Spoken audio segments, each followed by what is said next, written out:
네, 오늘 말씀의 제목은 악인을 사용하시는 이유라는 제목입니다. 악인을 사용하시는 이유. 여러분, 우리가 본문을 읽으면서 좀 마음이 편하지 않았을 것입니다. 어, 그 남유다의 선한 왕 아마샤, 여호와 보시기에 선한 왕이라고 해놓고는 왜 그는 이렇게 비참하게 죽임을 당했을까? 그리고 여호와 보시기에 악한 왕 여로보암 2세는 왜 이렇게 혁혁한 공을 세우고 나라의 영토를 확장시키고 그리고 장수하고 그리고 편안하게 죽은 것일까? 여러분, 우리가 세상 살아가면서 정말 힘든 것 중에 하나가 이런 것 아니겠습니까? 우리의 삶의 현실이 그렇잖아요. 악한 사람은 왜 이렇게 잘 사는 거예요? 또 왜 이렇게 건강한 거예요? 왜 이렇게 오래도록 장수하는 걸까요? 근데 우리가 보기에도 착하고 선한 사람들은 질병도 많고 사고도 많고 깐딱해서 안 보이면 수술했대. 아니 까딱해서 뭐 안 보이면 뭐 무슨 재난을 당해갖고 그냥 집안이 어려워져갖고 고난을 당하고 있대요. 그런데 누가 봐도 너무나 착하고 신앙생활 잘하고 그런 사람이 그런 일을 겪습니다. 도대체 이런 현실에 대해서 우리는 어떻게 해야 되는가? 정말 하나님이 계시지 않는 게 아닐까? 이런 의문이 들 정도로 괴롭습니다. 뭐 선한 사람도 우리가 알지 못하는 물론 죄가 있을 수 있겠지만 누가 봐도 이건 너무 불공평한 것 같은 일들이 우리의 현실 속에서는 일어나고 있습니다. 도대체 기독교 신앙이라는 게 뭘까? 정말 우리가 믿음이 있고 하나님을 잘 섬기는 효력이라는 것은 어떤 것을 말하는 걸까? 왜 우리는 이해할 수 없는 이런 일들을 경험할까? 물론 이런 것들이 있습니다. 우리가 너무 익숙한 가치관, 세상에 돌아가는 그 원칙의 권선징악이라는 아주 굉장히 오랫동안 주입된 생각 때문에 이제 물론 이렇게 생각하는 것이 이제 일반적이지만 사실은 세상은 권선징악으로만 돌아가는 건 아니죠. 일부가 그렇게 되는 것 같지만 실제로는 악의도 횡행하는 것 같고 악의도 폭력적이잖아요. 더 힘이 넘쳐나잖아요. 굉장히 악의 재력의 힘도 세잖아요. 지금 세상 돌아가는 일들 보면 여러분 다 아시죠?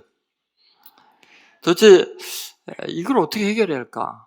좋습니다. 악인이 뭐 그렇게 건강하고 잘 살고 그런 것까지 이해가 돼요. 근데 하나님의 그 악인의 손을 통해서 그 시대를 구원하는 건 또 어떻게 해요? 하나님의 백성들을 또 악인을 통해서 보호하는 거는 또 뭐예요? 여러분 악인 뭐 그렇게 잘 먹고 잘 살다 가는 건 괜찮지만 어떻게 악인을 통해서 하나님의 일을 이루시냐는 거예요. 이런 것들이 우리의 생각으로는 이해가 안 되지만 성경에는 그런 이야기가 너무나 많습니다. 그래서 우리는 우리의 사고를 깨뜨려야 될 일들이 많아요. 우리가 지금 잘못 이해하고 있는 신앙적인 생각들이 많다는 거예요. 그래서 왜 하나님은 악인을 형통하게 하시고 악인을 이렇게 사용하시는 걸까에 대해서 몇 가지 생각을 하려고 합니다. 첫 번째 우리가 생각할 것은 죄악된 세상은 나그네 길이다라는 거죠. 그러니까 여러분 이 세상은 잠깐 우리가 스쳐 지나가는 나그네 길이에요. 예를 들면 군인이 군대에 갈 때 훈련소와 같은 곳이에요. 이곳이 천국이 아니에요. 이것이 영원한 종착점이 아니고 여기는 지나가는 나그네 길이에요.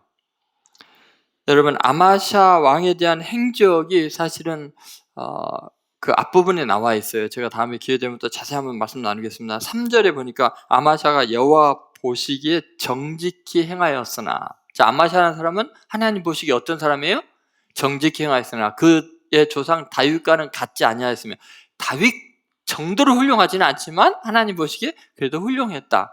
그의 아버지 요아스가 행한 대로 다 행했다. 그 아버지 요아스도 훌륭한 왕이거든. 아버지 하나님 보시기에 훌륭했어요. 그런데 이제 문제는 뭐냐? 근데 이 훌륭한 왕이 정말 너무너무나 비참하게 죽는다는 사실입니다. 이유가 뭘까? 여러 가지 생각이 있을 수 있겠지만 여러분 생각해 보세요. 하나님 보시기에 정직하고 훌륭하게 하고 하나님께 쓰임 받는 사람들이 있어요. 그러니까 예를 들면 아마샤가 얼마나 이제 훌륭하게 쓰임 받는가? 14장 7절에 이렇게 나와 있습니다. 한번 같이 읽어보겠습니다. 아마샤가 소금 골짜기에서 에돔 사람 10,000명을 죽이고 또 전쟁을 하여 셀라를 취하고 이름을 욕되리라 하였더니 오늘까지 그러하니라. 여기 보면 아마샤가요 하나님께 정직히 행해서 하나님께 복을 받아서 적국인 에돔 사람 10,000명을 죽였다는 어마어마한 대승이었습니다. 상상 초월한 걸 10,000명을 죽이고 승리했다. 그리고 또 다른 지역들을 쟁취해서 이제 국토를 확장시키는 이런 훌륭한 일을 했습니다. 여기까지는 좋았어요. 그죠? 그런데 문제가 발생하기 시작합니다. 10절에 보니까 이런 내용이 있어요. 이스라엘 왕이 이제 지금 아마샤에 대해서 평가를 할 때 이렇게 평가를 합니다. 네가 에돔을 10절에 13, 10절에 네가 에돔을 쳐서 파하였으므로 마음이 교만하였으니. 지금 여러분 믿지 않는 사람이 보기에도 뭐예요? 믿음이 좋고 착한 사람이 하나님께 쓰임받고 훌륭한 일을 하고 나니까 어때요? 마음이 어떻게 돼요? 교만하였으니. 여러분 믿지 않는 사람이 교인 볼 때요 저 되게 교만하다. 왜? 하나님께 복받고 잘 되니까 아나무인이 되는 경우가 있다는 거예요. 여러분 믿지 않는 사람 눈에 보기에도 교만하면 하나님 보시기는 어떨까요? 물론 이 부분에 대해서는 나중에 자세히 제가 설명을 하겠습니다만 한번 여러분 생각해 보세요. 나중에 이 아마샤의 마음이 교만해졌어요. 하나님 보시기에 선하다. 그랬을 때 얼마나 이제 비참한 일이 일어나냐. 19절 한번 같이 읽겠습니다. 예루살렘에서 무리가 그를 반역한 거로 그가 라기스로 도망하였더니 반역한 무리가 사람을 라기스로 따라 보내 그를 거기서 죽이게 하였고, 이 라기스는 예루살렘 다음으로 굉장히 중요한 그 왕의 그 도성이나 마찬가지입니다. 아주 최고의 어떤 군사 장비가 잘 갖춰진. 그래서 라기스에 제가 가봤는데 그 솔로몬의 그 말들을 갖다가 마병들을 키우는 그런 장소들이 지금도 발견이 되고 있을 정도입니다. 근데 거기까지 피해서 갔는데도 반역한 사람들이 사람을 보내서 죽이게 됩니다. 여러분 도대체 이렇게까지 비참하게 죽임을 당할 필요가 있을까요? 그렇게 선한 왕이었고 나라를 위해 충성을 다했고 정말 적들을 물리치고 그랬는데 마음에 약간 교만해졌다고 해서 하나님은 왜 이렇게 비참한 최후를 그냥 허용하시는 걸까요? 선한 사람에 대해서는 조금만 잘못해도 이런 고난을 허락하시면서, 이제 우리가 여로보암에 대해서 보면 알겠지만요 여로보암의 죄에 비하면 이거 아무것도 아니거든요.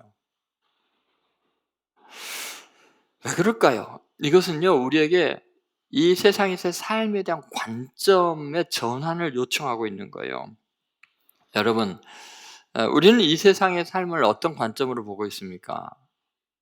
여기가 영원한 곳입니까? 여기가 답니까? 아니면 잠깐 이곳은 지나가는 거처입니까? 여러분 우리는 이 땅의 삶을 영원한 것으로 이것이 다라고 생각하기 때문에 이게 힘든 거예요. 사실은 잠깐 지나가는 낙인데길이고 우리의 영원한 본향은 어디예요? 여기서는 많이 살아야 80년, 100년 살지만 우리가 살아야 될 곳은 영원한 하나님의 나라는 어때요?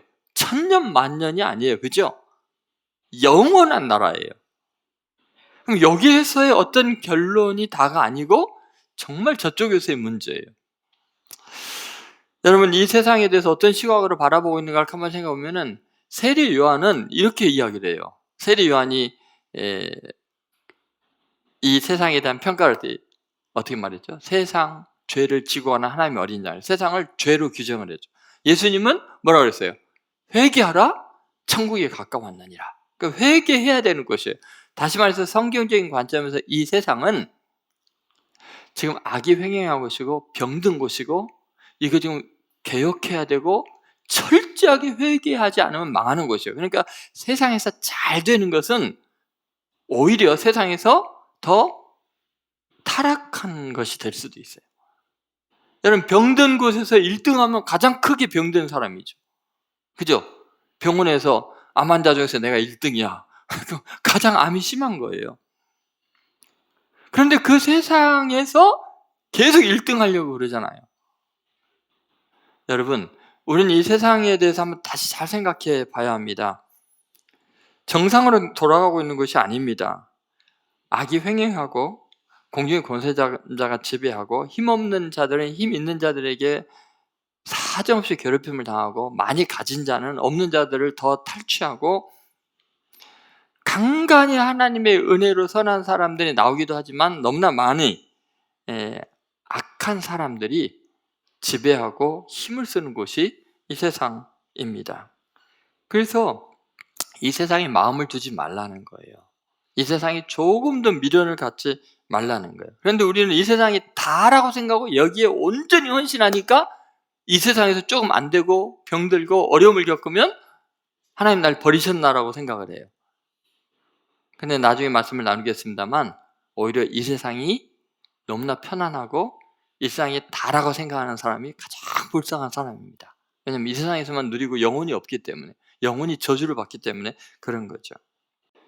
여러분, 이 땅에 소망을 두면은 우리는 절망입니다. 그러나 우리는 현재의 고난은 장차 나타날 영광, 하나님이 상속해 주실 그 하나님 영원한 나라에 비하면 이거는 비교가 안 돼요.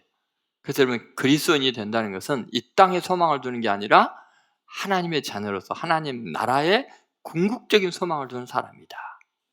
그래서 이 세상은 뭐예요? 나그네 길이다. 그래서 바울이 쓰거나 또 히브리서나 모든 그 서신서에 보면 나그네와 행인 같은 너희를 권하노니.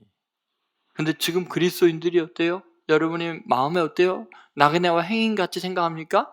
이 땅 많이 다라고 생각하잖아요. 여기가 내 본향이라고 생각하니까 신앙생활 이상하게 하는 거예요.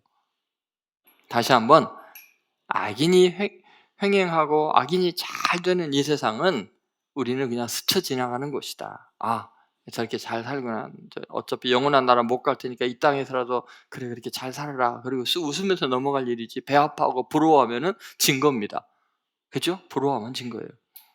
자, 두 번째.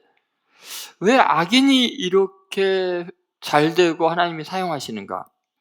하나님의 말씀을 실현하는 방편에 불과하기 때문에 그래요. 23절부터 26절에 이제 나와 있는 내용을 보면 정말 놀랍도록 여로보암 2세는 성공적입니다. 백성들을 보호하고 국토를 확장하고 역사 속에 가장 훌륭한 업적을 많이 남긴, 그래서 아까도 말씀드렸지만 다윗과 솔로몬 다음으로 위대한 업적을 세상적으로는 남겼어요. 그래서 북쪽의 하맛 어귀부터서 나중에 아라바 바다까지, 애굽 있는 데까지 그냥 전 국토를 최고로 넓혔던 사람입니다. 여러분, 이제 생각해 볼 게 이런 거죠. 하나님은 다윗처럼 위대한 하나님의 사람, 하나님의 마음에 합한 사람을 사용해서도 하나님의 뜻을 이 땅에 이루셔요. 악한 사람만 사용하시는 건 아니에요. 그죠? 그러나 여로보암 2세처럼 하나님을 대적하고 이스라엘 백성을 범죄케 한 악한 왕을 통해서도, 악한 사람을 통해서도 하나님은 당신의 뜻을 이루시는 거예요. 하나님의 말씀이 이루어지게 한다는 거예요. 우리가 자꾸 착각하는 게 하나님은 선한 사람만 사용한다고 생각을 해요. 그렇지 않아요. 하나님은 온 우주 만물의 주인이세요. 하나님은 태양도 사용하시지만 구름도 사용하세요. 빛도 지으시고 어둠도 지으신 분이세요. 그러면 악인도 사용하시고 선인도 사용하시는 하나님이세요. 여러분 믿습니까? 여러분, 아마샤의 죽음에 대해서는 본문에 이유를 설명 안 했어요. 그죠? 그러면 성경을 기록할 때 기록하는 사람이 의문이 들지 않습니까? 왜 하나님 그래도 아마샤는 선한데 이렇게 잠깐 교만했다고 이러십니까? 설명 안 해요. 근데 놀랍게요, 이 여로보암이 성공한 거에 대해서, 왜 이렇게 여로보암이 잘 되고 번영하고 이 땅에서 이렇게 흥왕했는가에 대해서는 설명을 해주십니다. 악인이 흥왕한 거에 대해서는 설명을 하고 계세요. 그게 얼마나 감사한 이야기인지 모르겠어요. 그럼 이제 악인이 왜 흥왕한가에 대해서 같이 한번 말씀을 나눠보려면, 첫 번째는 하나님의 말씀 성취하기 위해서요. 하나님의 말씀을 성취하는 수단에 불과한 거예요. 다시 말해서 하나님은 선민만 사용하시는 것이 아니라 하나님을 대적하는 악인을 사용해서라도 뭐를 이루는 거예요? 하나님의 말씀을 성취하시는 거예요. 자, 두 번째는 이렇게 악인을 사용하신 이유가 뭘까? 그것은 선인이 없기 때문에 하나님의 긍휼을 베풀기 위해서, 하나님의 불쌍히 여기서 악인이라도 사용해서 구원하는 거예요. 세 번째는 이스라엘을 멸하지 않겠다는 그 조상들과의 언약, 하나님이 아브라함과 다윗과 그들이 계속해서 언약했잖아요. 네 조상들을, 네 후손들을 영원히 멸하지 않겠다고. 그러니까 순전히 믿음의 조상들과의 언약 때문에 지금 이들을 멸하지 않기 위해서 보호해 주었던 거죠. 여러분, 이런 의미에서 생각해 본다면요, 기독교는 권선징악으로 다 설명하지 않는 더 깊은 진리를 우리에게 설명하고 있습니다. 하나님의 사랑과 섭리는 인간의 생각하는 권선징악을 훨씬 넘어요. 이걸 한번 잘 생각해 보세요. 믿음이 좋은 사람들이 고난을 겪고 악인이 잘 될 때 우리는 그 현상만 보고서 쉽게 하나님에 대해서 원망을 하고 힘들어합니다. 더구나 내가 어려움을 겪을 때, 내가 그렇게 하나님께 충성을 하고 사랑을 다했는데 왜 나에게는 이렇게 힘들고 나를 괴롭히는 저 원수들은 저렇게 잘 되는 걸까? 그게 너무 힘들지요. 여러분만 힘든 게 아니고 사실은 구약 성경을 기록하는 그 기자들도 그게 되게 힘들었어요. 그래서 그런 고백을 많이 해요. 시편 기자도 시편 73편에 악인의 형통함을 보고 거의 실족할 뻔하였다. 믿음 잃어버릴 뻔했다. 하나님 왜 이렇게 악인은 형통하게 하시냐? 그런 이야기를 하잖아요. 예레미야 선지자는 얼마나 힘들었겠어요. 예레미야 12장 1절에 어찌하여 악인의 길이 형통합니까?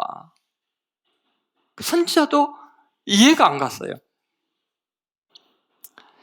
여러분, 그런데 우리가 이제 여로보암 이야기를 통해서 하나님이 설명해 준 세 가지를 보면은 굉장히 중요한 진리를 알 수 있어요. 그게 뭐냐? 이런 거죠. 내가 형통해서 남을 잘 도와주고 훌륭한 일을 하고 내가 건강하게 잘 산다고 해서 지금 내가 하나님 보시기에 잘 사는 것 아닐 수 있다. 중요한 것은 하나님 보시기에 어떠냐는 거예요. 남들이 보기에 성공이 아니에요. 남들이 다 칭찬해도, 내가 봐도 내가 자랑스러워도 하나님 보시기에 넌 빵점이다. 그럴 수 있어요. 여러분, 이거는요, 하나님만 아시고 나만 알아요. 내가 하나님과 관계가 어떤지. 여러분, 하나님은 만홀히 여김을 받는 분이 아니에요. 하나님은 절대로 속지 않으세요. 그냥 악인을 사용하실 뿐이에요.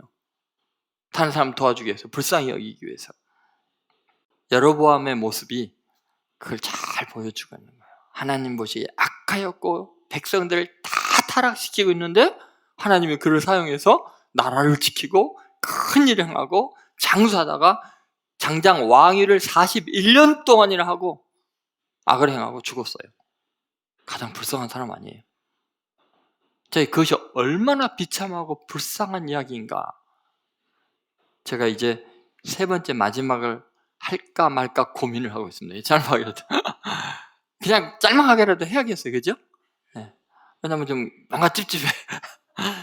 그 세 번째는 악인에게는 영원한 심판이 있다는 거예요. 자, 여로보암에게는 어떤 일이 그러면 있을까? 그 이후의 문제예요. 왜 그는 그렇게 장수하고 큰일 행하고 역사에 이름을 떵떵거리게 남기고서 그렇게 악한 일만 했을까? 하나님은 왜 그런 일을 사용했을까? 그 이유가 있어요. 여러분, 28절 29절에 보면요, 여로보암이 행하는 훌륭한 일을 또다시 한번 정리 요약을 합니다. 한번 같이 읽어보겠습니다. 여로보암의 남은 사적과 모든 행한 일과 쌓은 업적과 다메섹을 회복한 일과 이전에 유다에 속하였던 하맛을 이스라엘에 돌린 일은 이스라엘 왕 역대지략에 기록되지 아니하였느냐. 여로보암이 그의 조상 이스라엘 왕들과 함께 자고 그의 아들 스가랴가 대신하여 왕이 되니라. 물론 스가랴가 며칠 안 돼서 그 아들이 죽임을 당하면서 이 여로보암 왕조 자체가 완전히 이제 몰살당하게 되죠. 물론. 그런데 어쨌든 여로보암의 시대만 본다면 이렇게 잘 됐어요.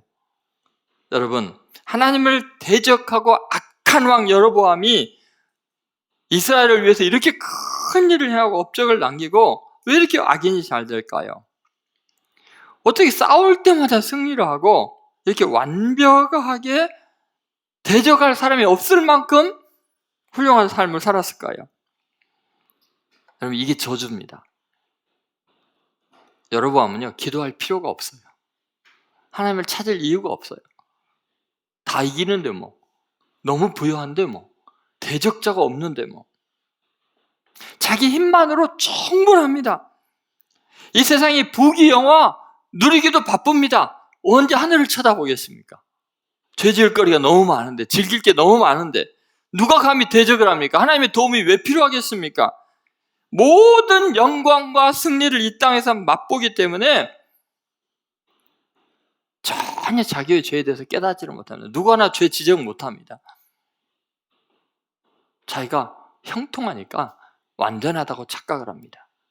그래서 하나님을 대적하고 백성들을 죄짓게 하고, 여러분, 너무 완벽한 자기 세상을 구축한 사람 위험해요. 그 안에서 하나님도 없고 두려울 대상도 없고 기도할 필요도 없고 스스로 신이 되고 스스로 의상이 되어서 영원한 지옥불로 떨어지는 사람, 가장 불쌍한 사람입니다. 백년이란 짧은 세월 거기에서 향유하고 영원한 지옥으로 가는 거예요. 여러분, 겉은 살찌고 부유하고 잘 되는 것 같은데 그의 영혼이 텅 비었습니다. 그의 영혼은 죽어가고 있고 심각한 상태입니다. 영적인 세계 자체에 대한 인식이 없어요.